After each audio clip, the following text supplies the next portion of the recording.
Good. Ready? A ese nosotros lo damos, ¿no? ¿Y los exámenes?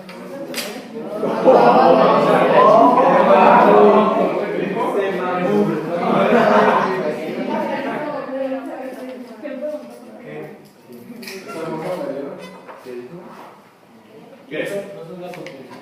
Okay, today's topic is called continuity in function. So, try to observe these 5 graphs and tell me what you see. What's the difference between them? One has an empty code, one has One has an empty dot, the other one, for example? has also an empty dot, but its domain is minus infinity to infinity. Yeah, but what else do you see in the third one, for example? The measurable number, but what about the shape of the graph? It goes down faster. It's a piecewise. Piecewise. The 4-1, for example, what do you see? Exponential. No, don't tell me the type. Just tell me what you see about the shape. It goes to a curve. Yeah, it's a curve, but... And the last one? It has an That's an asymptote. Okay. Now, the topic is called continuity. That is, when something is continuous. In your own words, when is something continuous? Doesn't stop. What else? Goes to infinity. For example, if we talk about a pathway or a path or a highway, for example, when is that highway continuous? You go to infinity, doesn't stop. Yeah, but there's something else.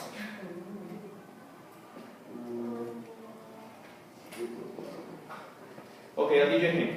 If, for example, I'm walking to something and then suddenly I have a hole in that pathway, is that pathway continuous? If I have a hole in that pathway? No, because I have an interruption. Okay? Basically, what I'm going to get at in this case is that when you have something that is continuous, is when there's no interruptions in that. Okay? When there are no interruptions in that. So here in mathematics, observe these 5 graphs. For example, the first one, this graph here. Do I have any kind of interruption there? No. So this one will be a graph that is continuous. Yes. Okay? This one is going to be continuous. What about the second one? We have an interruption. The hole. Yes. The empty dot. That hole at the value C is going to be called a discontinuity.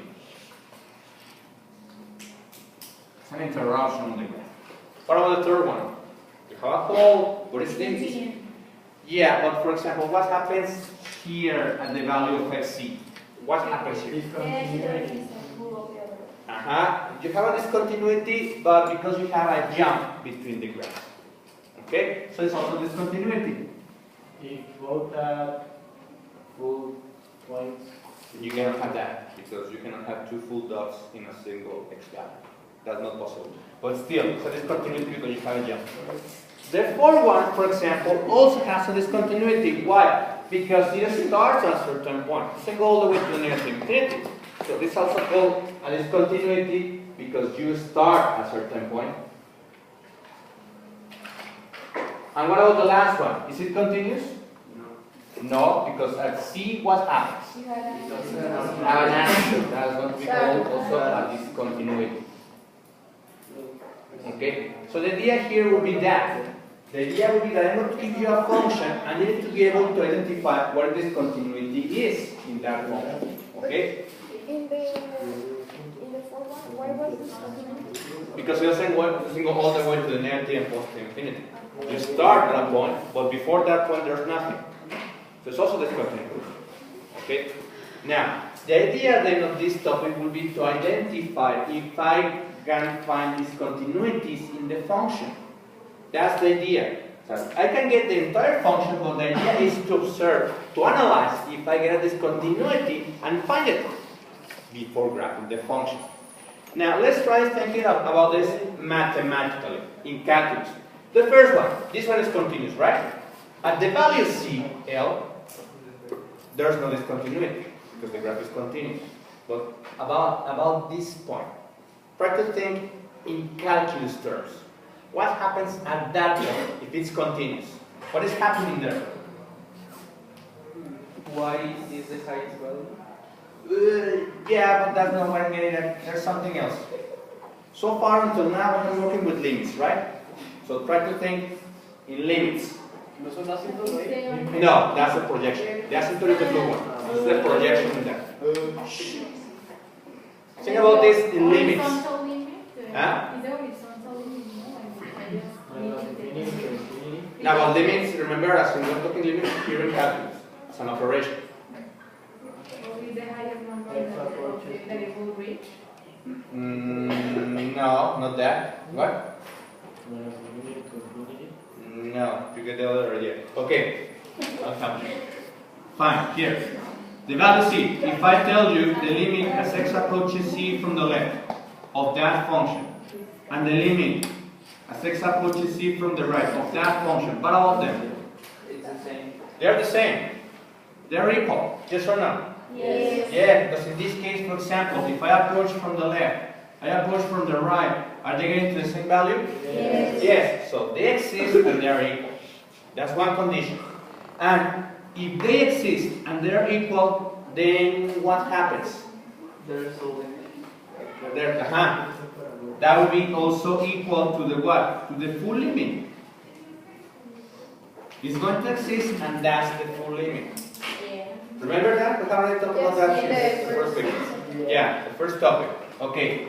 Now, second thing, something else is happening. At that point, the limits exist and they're equal. Yeah, but something else is there. It's a dot. But how can I say that mathematically? Right? Intersection. No. Converging. No sé cómo es matemático. Converging. F of C. F of C. F of C exists or not? Yes. And it's equal to what? L. Remember, the limits only tell you that you're approaching that. F of the value means that at exact point there is a value. And lastly, the last condition for these to be continuous is that the limits exist, the function exists, and what else? It goes to infinity. No, at that point.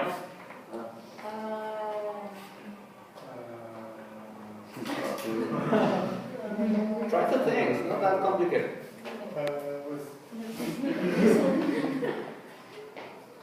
No? But they're equal. Yeah.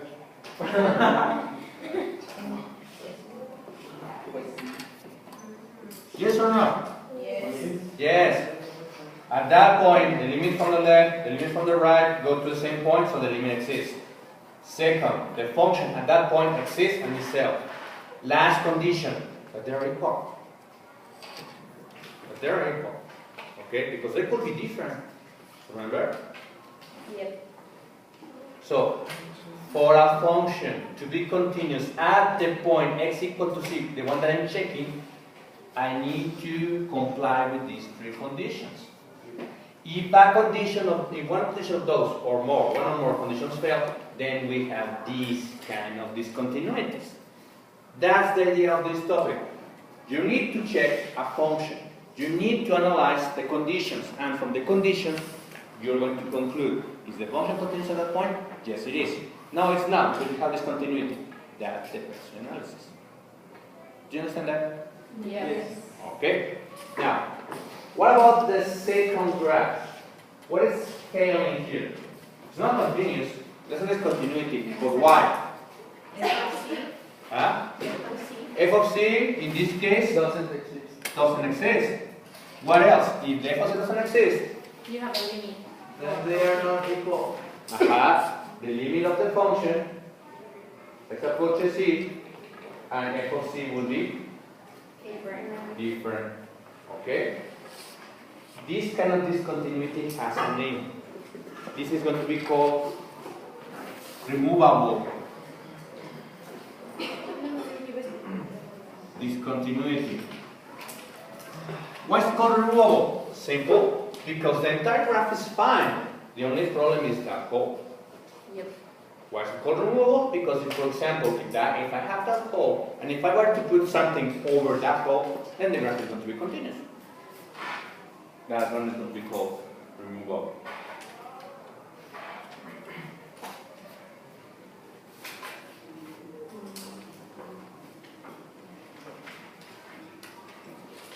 What about the next one? Is it continuous? No. Why not? There's a gap, yeah, but what else? What about the different parts of the function? How can I express that? It's a jump because the what? The limits from the left to the right are not the same. Yes, the limit from the left of C and the limit the right of C are going to be what? They are different. They exist, yeah, because they get to the point, but they are different. So the full limit doesn't exist. Do you get that? Okay. This kind of limit is going to be called a non-removable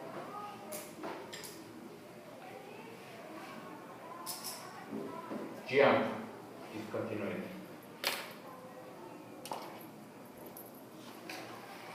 Why? Because just like the name implies, there's a jump between parts of the graph.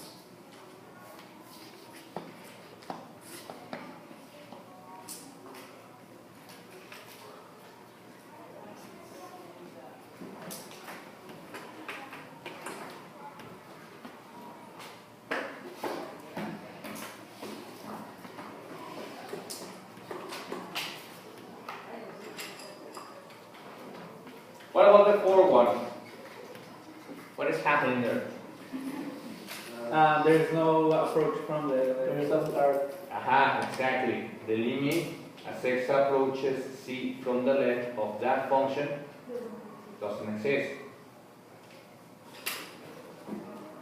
Why not? Because it means that the graph is starting at that point. Okay. That kind of discontinuity is also called non-removable. Or it's going to be also called an end of domain discontinuity. End of domain. Why? Because the domain starts or ends there.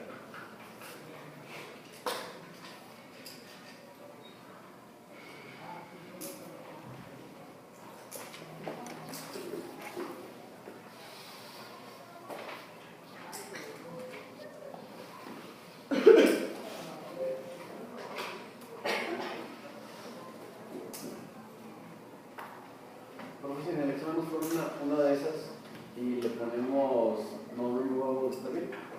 You need to specify. You need to specify if it's going to be jump or another domain, because in general those three are going to be non-removable. But this is jump, this is another domain, this has a different name. The last one. What happens with the last one? No full limit.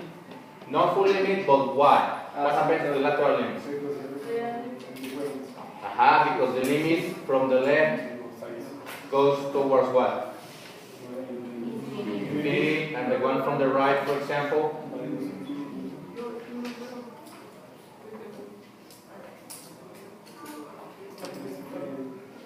So the name of that function, of that continuity, is going to be also non-removable, but no. If the answer is infinity, this continuity is going to be called infinite discontinuity.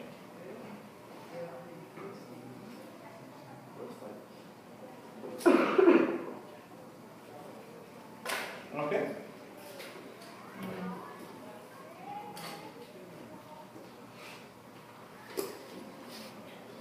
Profe, Yeah. ¿cuál es la diferencia entre removable y non-removable? Yeah, the name by itself is just like a way to remember a little better. For example, this is continuous. But this one, for example, if you observe the two graphs, this one and this one are continuous, but this one has an exception. There's a single exception, a hole in there. If I were to cover that hole with something, then the graph is going to be continuous. Ah, okay. That was going to call removable, because you could remove this continuity if you want to. Although we're not going to do it. But the other ones you can't, because there is no way that I can move the entire graph to make it continue. So that's why we call it non-removable. Why jump? Because of the way it's forming. Also this one, non-removable. Why? Because we cannot complete the graph if there's nothing. So we call it monodomain because it ends there. And the last one, again, we don't move the entire graph. But since it goes towards infinity, near to infinity, we'll call it infinity. Okay? Fine. Questions so far? No. Okay. So the whole idea of this is to check for discontinuities. So a function is going to be continuous.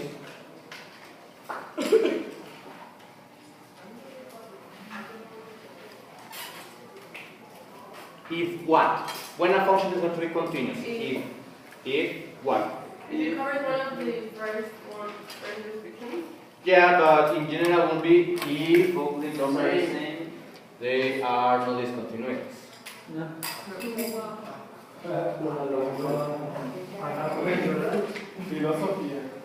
I know that. I know it seems obvious, but that's the idea. Some of the most important terms are this. Very simple.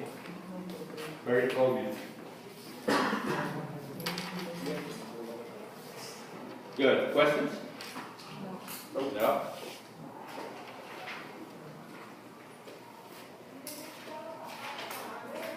You need to memorize these things. You need to try to understand what happens. Okay, why is something removable? Why is something not removable?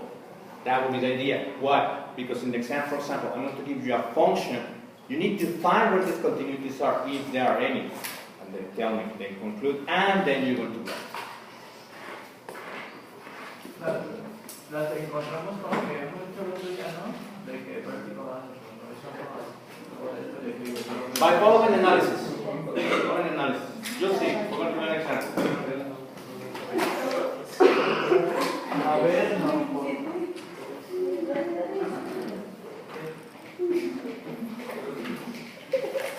Good.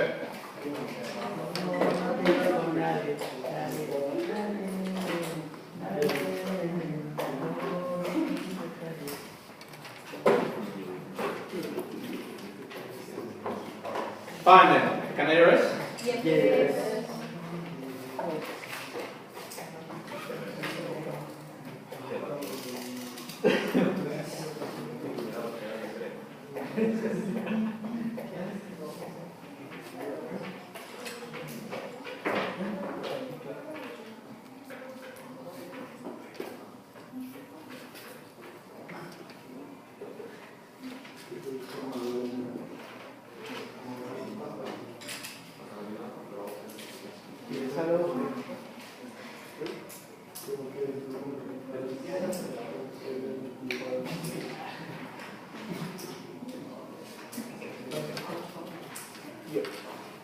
That's piecewise.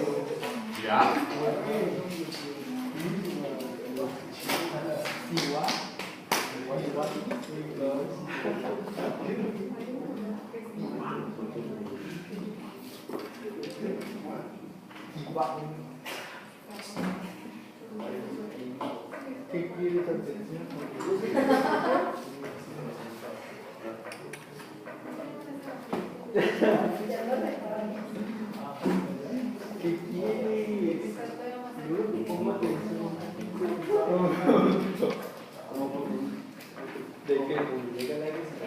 Okay then.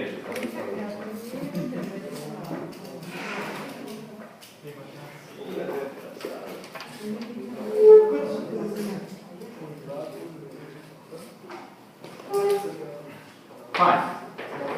Example.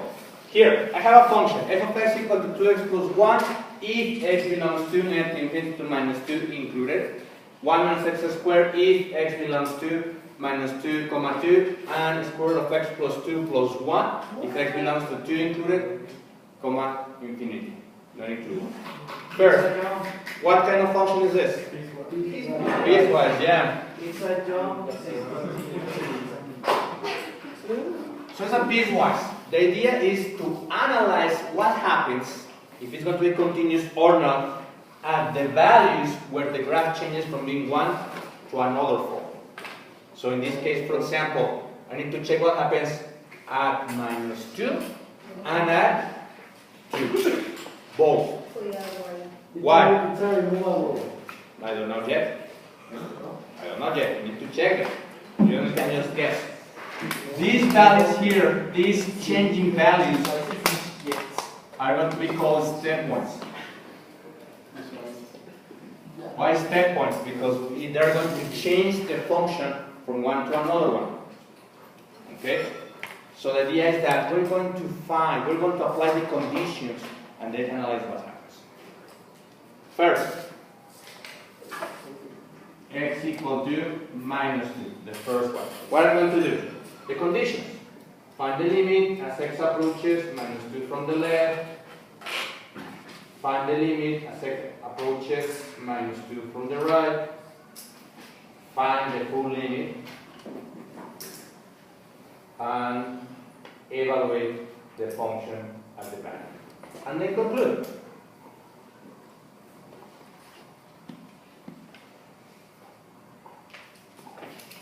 If you observe, I leave these parts blank because you need to fill them. X approaches minus 2 from the left. I need to check the limit. Which of the 3 parts do I need to choose to evaluate there in the limit? The first, Why the first one?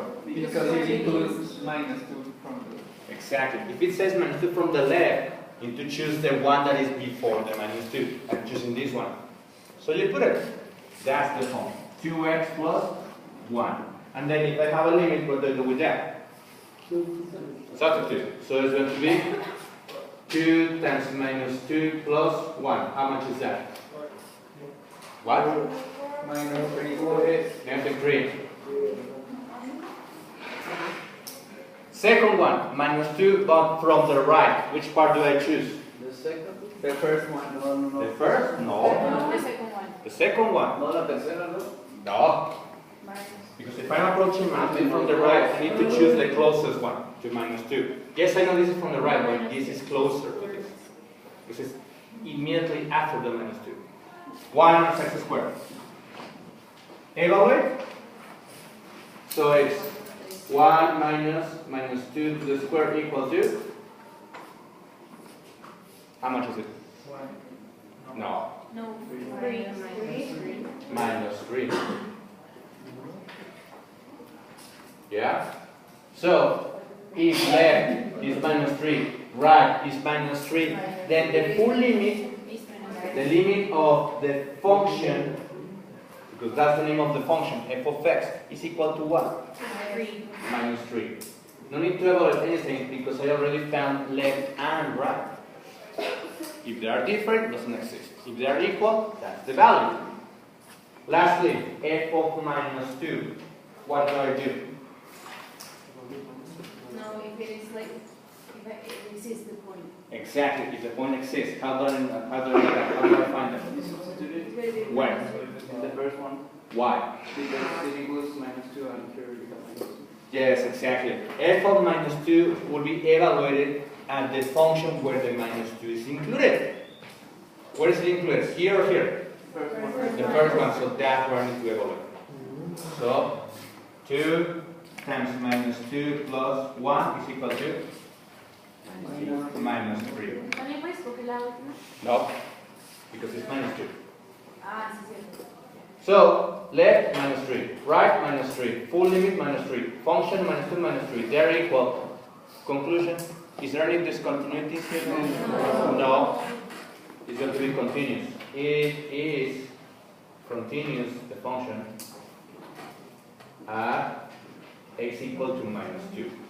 So I'm checking that at minus 2. So we only need to substitute and check if they are the same.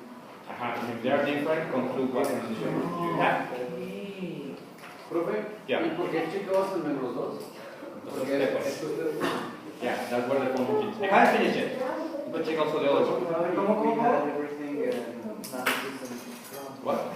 if anything of this, like all sensors, Then that will be discontinuity. For example, it could be in the domain, it could be something but different. even though they're all getting up, like they were all Then that would, it depends.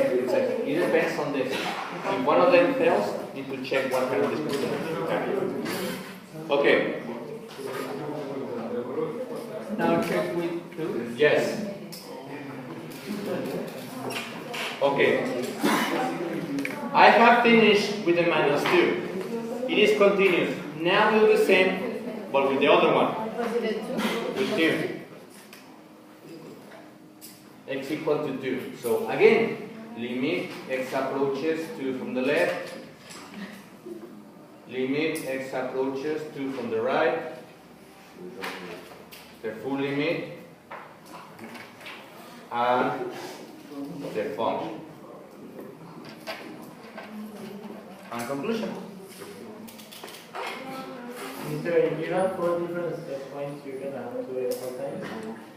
And it's obviously not going to continue because they are not. You don't know. No? Until you check everything. Until you check everything, you can't say if it's going to be continuous or if it's continuous. You have to check all of them with these conditions. Okay. X approaches 2 from the left. Which part do I choose to use? The second. The second one.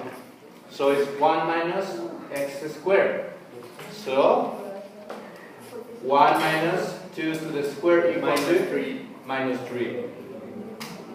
If I choose 2 from the right, the third one, 3. Square root of x plus 2 plus 1, 3 is going to be square root of 2 plus 2 plus 1 equal to 3 positive 3. If you notice, I didn't put the direction here. Why not? Is it important to put a direction when I evaluate this kind of function? No, because it's not the denominator, because I make the denominator equal to 0. So no problem there.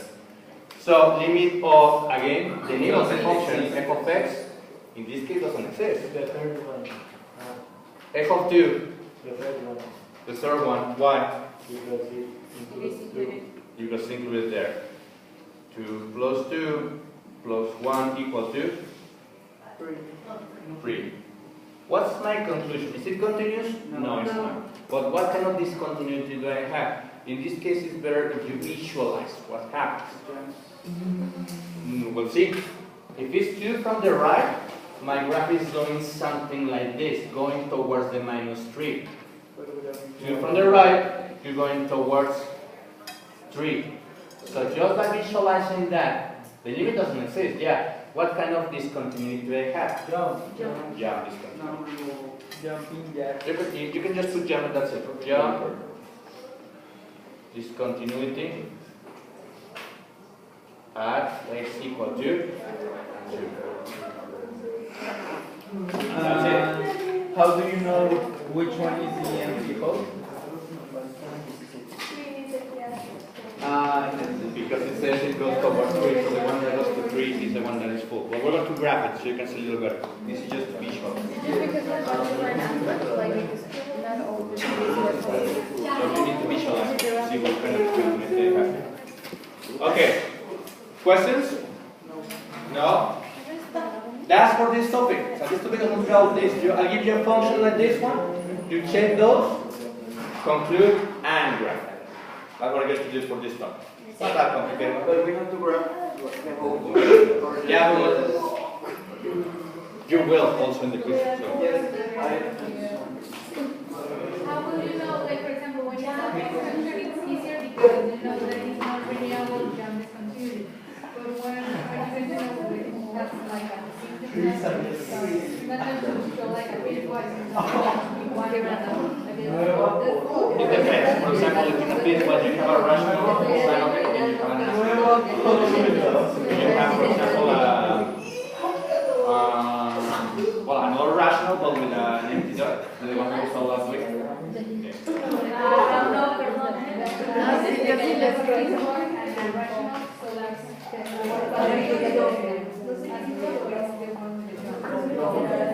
It could be both.